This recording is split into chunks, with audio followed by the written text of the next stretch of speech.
shepherd lead us, much we need thy tender care. In thy pleasant pastures feed us, for our use thy foes prepare. Blessed Jesus, blessed Jesus, thou hast bought us, thine we are. Blessed Jesus, blessed Jesus, thou hast bought us, thine we are. We are thine, thou dost befriend us, be the guardian of our way. Keep thy flock from sin, defend us, seek us when we go astray. Blessed Jesus, blessed Jesus, you will hear us when we pray. Blessed Jesus, blessed Jesus, you will hear us when we pray.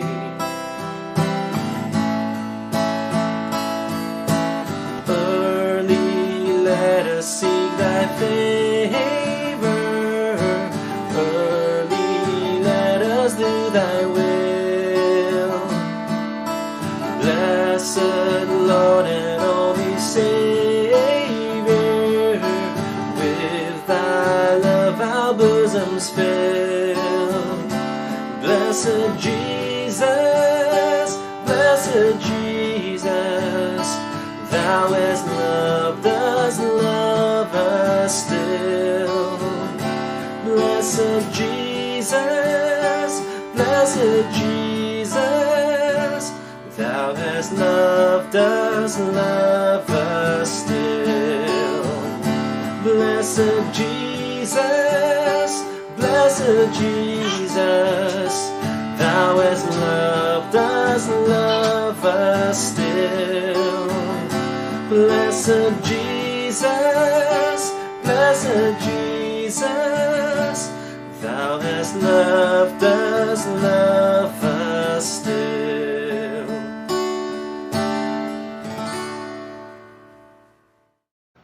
Isang mapagpalang araw po sa inyong lahat, mga magulang namin at mga kapatid. Purihin po ang Panginoon at marami pong salamat sa ating pagsasama-sama through this online prayer covenant. Maraming salamat sa inyong pagsubaybay. Welcome po kayo dito sa St. Paul United Methodist Church, Tondo, Manila, online prayer covenant. Ang mga talata po na ating pagbubulay-bulayan ay matatagpuan sa kwento ayon kay Esther sa Kabanatang 7, talatang 3 hanggang sa mga sumusunod. Sumagot si Reyna Esther, "Kung inyo pong mamarapatin, mahal na hari, nais ko po sanang hilingin na ako at ang aking mga kababayan ay inyong iligtas, sapagkat kami po ay pinagbili para patayin at lipulin. Kung kami po ay pinagbili upang maging mga alipin, magsasawalang tibo na lamang po ako at hindi na kayo gagambalain pa. Subalit kami po ay nililipol na." Itinanong ng hari, "Sinong may pakana ng mga bagay na ito?"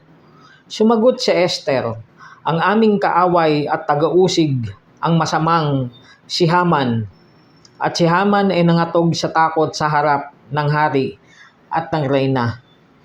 Ito po ay halos patapos na ng kwento tungkol sa kwento ni Reyna Esther sa Lumang Tipan, na kung saan ay dumanas po sila ng pag-uusig at meron pong isang tao na ang pangalan ay Haman ang gusto po silang lipulin, patayin, ubusin bilang Hudyo dahil sa inggit at galit na meron po pinag-ugatan ito na si Haman dahil sa kanyang tiyuhin na si Mordecai. Hindi po alam ni Haman na si Esther ay pamangkin po ni Mordecai na nagligtas din minsan sa buhay ng hari na nagsuplong po siya ng mga taong naringgan niya na nais na pumatay sa hari na si Haring Xerxes. At dahil po doon ay gusto ni Haman na lipulin ang mga Hudyo sa lugar na ito, at hindi lang sa lugar na ito kundi sa nasasakupan ng hari. At dahil si Esther po ay isa ng reyna na nagustuhan ng hari noong mga panahon po na iyon, ay nagpatawag po si Reyna Esther ng imbitasyon kay Haman at saka sa hari. At dito nga po sa mga talatang ito ay ibinukas niya ang kanyang pangangailangan. Ibinukas niya ang kalagayan ng kanyang mga kababayan. Dahil na rin sa payo ng kanyang tiyuhin o uncle na si Mordecai. At dahil po doon ay nagkaroon ng tapang ng lakas ng loob si Esther upang sabihin ang kanilang kinalalagyan ngayon o kalagayan ngayon ng mga panahon po na iyon na gusto na silang lipulin sa pangunguna po ni Haman. At dahil po doon ay nagsabi si Reyna Esther tungkol sa kanilang kalagayan doon sa hari. At siyempre wala pong alam ang hari at doon na sinabi ni Reyna Esther ng may buong katapangan yung plano ni Haman tungkol sa kanila. At doon lang marahil nalaman ng hari na si Reyna Esther pala ay isang Hudyo. At dahil po doon ay nabaliktad po yung mga pangyayari dito sa kwentong ito. Dito po ay makikita po natin yung talino, yung tapang ng isang kababaihan, ng isang reyna sa pamamagitan po ni Reyna Esther. At dahil din po sa payo, paalala at hamon ng kanyang tiyuhin na si Mordecai na kailangan nilang magtulungan. Siya na nasa ganoong kalagayan, nasa ganoong posisyon bilang reyna, ay meron po siyang kapangyarihan din upang magsabi sa hari ng kanilang kalagayan na sila po ay lilipulin.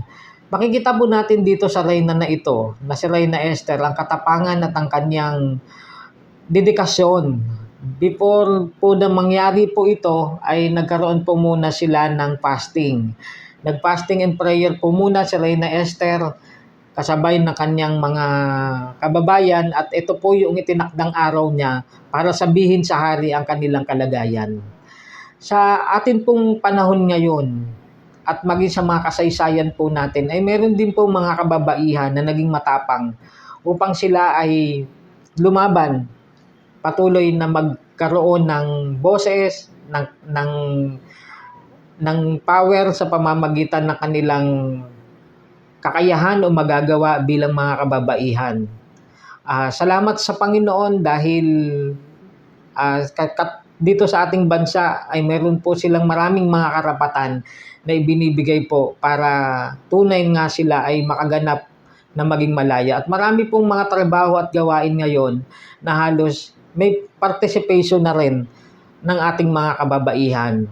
Dito po natin makikita ang kanilang tapang, ang kanilang sigasig, ang kanilang karunungan, kaalaman na hindi lang po sila sa mga panahon ng Maria Clara, kundi sila rin ay mayroong remarkable na katawagan na katulad po ng Gabriela, katulad po ni Gabriela Silang na naging matapang din po sa pakipaglaban para sa ating bansa.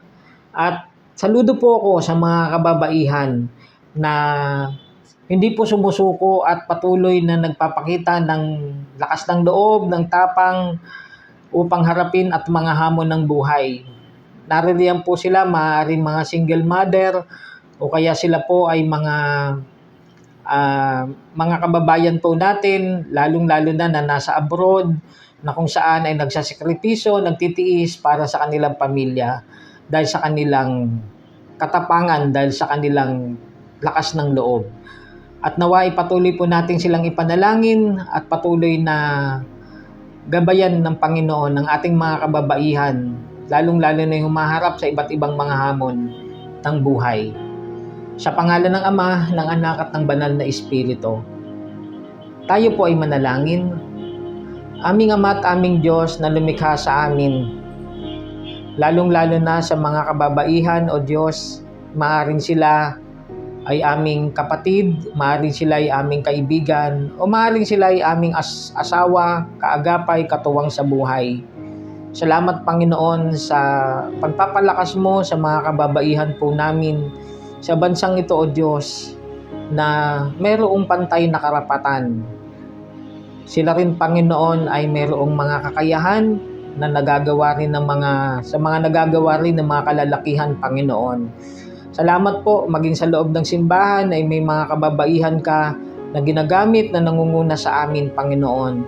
Dalangin po namin o Diyos, maging ang aming obispo sa United Methodist Church dito sa Pilipinas, si Bishop Rubenel Estrella Panginoon, nakauna-unahang obispong babae dito sa United Methodist Church sa Pilipinas.